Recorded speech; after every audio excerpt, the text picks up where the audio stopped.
ഫ്രാൻസിന്റെ പടക്കപ്പൽ ഹോർമുസ് കടലിൽ നിന്ന് പിൻവലിച്ചു. ഹോർമുസ് കടലിലെ മൈനുകൾ നീക്കം ചെയ്യാൻ ഫ്രാൻസ് യുദ്ധക്കപ്പലിന്റെ സംവിധാനത്തോടു കൂടിയാണ് ഈ മേഖല കേന്ദ്രീകരിച്ചുകൊണ്ട് എത്തിയത്. എന്നാൽ IRGC ശക്തമായിരിക്കുന്ന ഒരു മുന്നറിയിപ്പ് ഫ്രാൻസിന് നൽകി.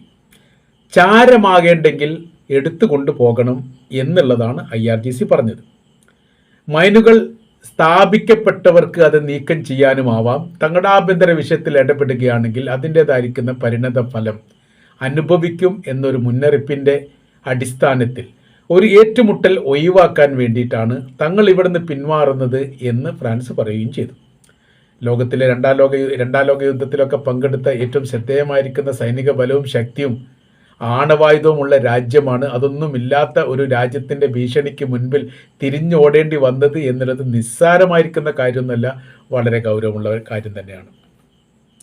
ഇപ്പോൾ ഇറാനിൽ ആയത്തുള്ള അലി ഖംനായിയുടെ മരണാനന്തര ചടങ്ങുമായിട്ട് ബന്ധപ്പെട്ട് പുതിയ ഒരു റിപ്പോർട്ട് പുറത്തു വന്നത്, അമേരിക്ക ഇതെല്ലാം മുടക്കാൻ വേണ്ടിയിട്ട് പരമാവധി 100ഓളം രാജ്യങ്ങളോട് ആവശ്യപ്പെട്ടിട്ടുണ്ട് എന്നുള്ളതാണ്. നിങ്ങൾ ഒരിക്കൽ പോലും അങ്ങോട്ട് പോകരുത്. ഒരു ഭീകരവാദ സംവിധാന കാര്യങ്ങളൊക്കെ ഉള്ള ഒരു രാജ്യമാണ് അവിടെ.